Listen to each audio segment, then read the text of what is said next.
नमस्कार। आज की क्लास में आपका स्वागत है।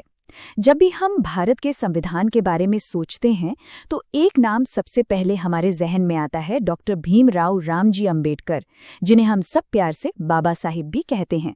लेकिन क्या वो सिर्फ संविधान बनाने वाले थे? नहीं, वो एक बहुत बड़े समाज सुधारक थे, एक महान विद्वान थे और एक ऐसे दूरदर्शी नेता थे जिन्होंने आज के भारत की नींव रखी।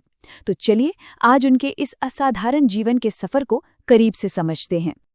अच्छा, तो इस पूरी कहानी को अच्छे से समझने के लिए हम इसे 5 हिस्सों में देखेंगे, बिल्कुल एक क्लास के चैप्टर की तरह। सबसे पहले उनका परिचय, कि उन्हें न्याय का निर्माता क्यों कहते हैं। फिर उनकी ज्ञान की अद्भुत यात्रा देखेंगे। उसके बाद समाज में बदलाव लाने के लिए उनका संघर्ष समझेंगे। फिर भारत का संविधान बनाने में उनकी क्या भूमिका थी, ये जानेंगे। और आखिर में हम देखेंगे कि उनकी सोच, उनके विचार आज भी हमारे लिए इतने जरूरी क्यों हैं। तो सवाल उठता है कि आखिर कौन थे डॉक्टर अंबेडकर? देखिए, वो सिर्फ एक नाम नहीं है, वो एक विचार है। एक ऐसा विचार जिसने हमारे भारत के भविष्य की दिशा ही बदल दी। उन्हें भारतीय संविधान का चीफ आर्किटेक्ट यानी कि मुख्य निर्माता कहा जाता है। और ये उपाधि उन्हें क्यों मिली? बस यही तो उनकी कहानी का सार है। हिम्मत और न्याय की एक सच्ची मिसाल। आपको पता है, डॉक्टर अंबेडकर ये बात बहुत अच्छी तरह जानते थे कि समाज की बुराइयों से लड़ने के लिए सबसे बड़ा हथियार कोई तलवार या बंदूक नहीं होती, बल्कि ज्ञान होता है, शिक्षा होती है। उनकी पूरी जिंदगी इस बात का सबूत है कि कैसे शिक्षा के जरिए खुद को और अपने समाज को मजबूत बनाया जा सकता है। उन्होंने हर मुश्किल को एक सीढ़ी की तरह इस्तेमाल किया और ज्ञान को अपनी सबसे बड़ी ताकत बना लिया।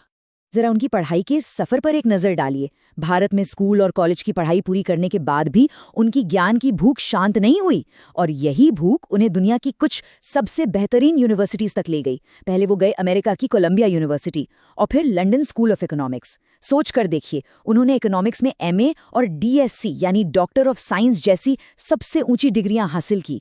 उस जमाने में ये कितनी बड़ी बात रही होगी। इसी पढ़ाई ने उन्हें अपने समय के सबसे काबिल विद्वानों में से एक बना दिया। लेकिन इतनी सारी डिग्रियां हासिल करने का मकसद क्या था? क्या सिर्फ एक अच्छी नौकरी पाना? नहीं, डॉक्टर अंबेडकर के लिए शिक्षा सिर्फ नौकरी पाने का जरिया बिल्कुल नहीं थी।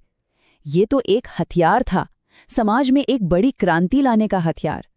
उन्होंने अपने सारे ज्ञान का इस्तेमाल उन लोगों की आवाज बनने के लिए किया जिनकी आवाज सदियों से दबा दी गई थी। और यहीं से शुरू होता है उनका एक समाज सुधारक के तौर पर सफर। उस समय हमारे समाज में एक बहुत ही बड़ी और बुरी प्रथा थी जिसे कहते थे छुआछूत या अनटचेबिलिटी। ये एक बहुत ही अन्याय से भरी व्यवस्था थी जिसमें समाज के ही एक हिस्से को अछूत मान लिया जाता था और उनके साथ हर तरह का भेदभाव होता था। डॉक्टर अंबेडकर ने ठान लिया कि वो इस सामाजिक कलंक को जड़ से मिटाकर ही रहेंगे। और इस अन्याय के खिलाफ वो चुप नहीं बैठे, वो सड़कों पर उतर आए।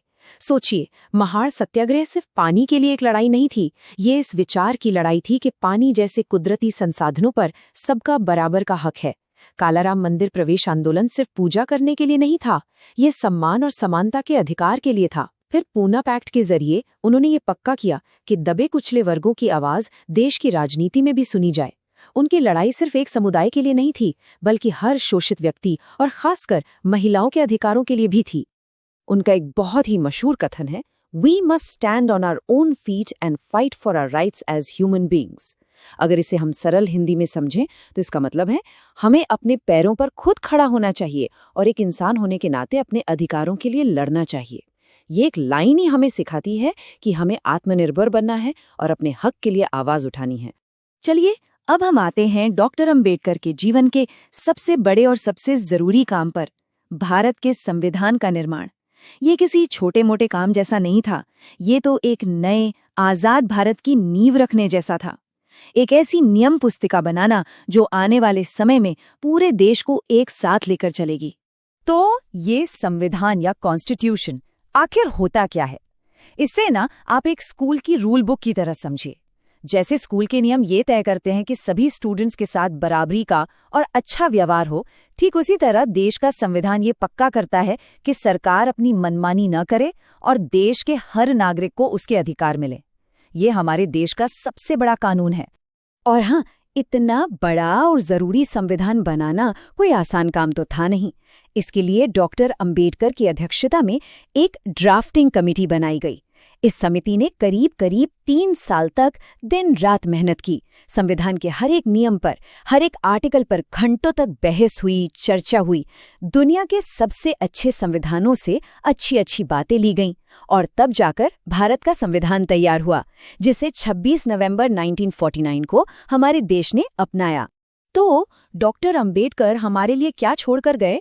उनकी विरासत सिर्फ किताबों या मूर्तियों में नहीं है। उनकी सोच, उनके विचार आज भी उतने ही जरूरी हैं जितने वो तब थे। चलिए समझते हैं कि कैसे। उनकी सबसे बड़ी और शायद सबसे मजबूत विरासत है भारत का संविधान।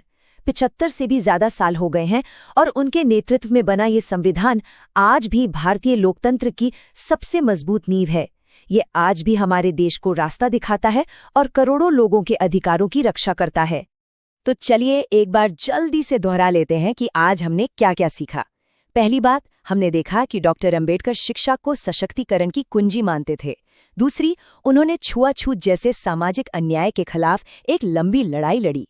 तीसरी और सबसे जरूरी बात, वो भारत के संविधान के मुख्य निर्माता थे। और चौथी बात, उनके सिद्धांत थे स्वतंत्रता, समानता और बंधुत्व। उनका पूरा जीवन आज भी हमें सामाजिक न्याय के लिए लड़ने की प्रेरणा देता है।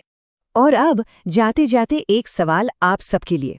जरा सोचिएगा, आज के भारत में डॉक्टर अंबेडकर की समानता, न्याय और भाईचारे के विचार कितने मायने रखते हैं? इस पर विचार जरूर कीजिएगा। धन्यवाद।